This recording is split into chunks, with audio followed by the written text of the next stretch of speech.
Hello everyone, I am advocate सपना कौशिक और आज हम बात करने वाले हैं कि अगर आपके पास आपके पार्टनर के खिलाफ या किसी भी दूसरे केस में कोई व्हाट्सएप चैट है या ईमेल्स आपके पास है और आप उसको अपने कोर्ट केस में यूज़ करना चाहते हैं तो कैसे कर सकते हैं।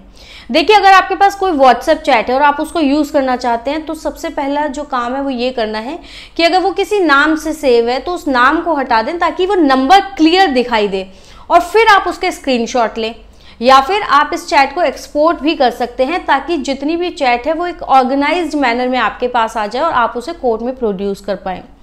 दूसरी सबसे इंपॉर्टेंट बात है कि जो भी ओरिजिनल डिवाइस है जिससे चैट की गई थी, जैसे मान लीजिए कि कोई फ़ोन है तो उसे आप सेफ रखें क्योंकि वो आपको कोर्ट में प्रोड्यूस करना पड़ सकता है। उसके बाद एक चीज़ होती है,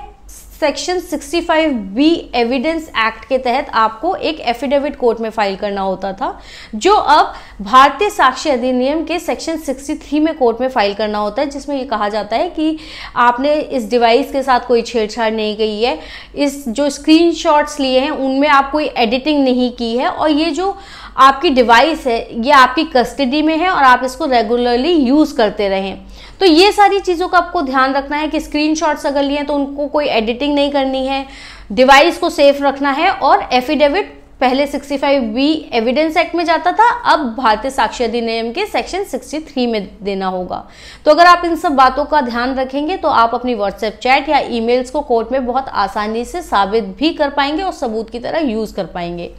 आपको ये वीडियो कैसा लगा और आप किन और मुद्दों पर वीडियोस चाहते हैं हमें कमेंट सेक्शन में ज़रूर बताइएगा। धन्यवाद।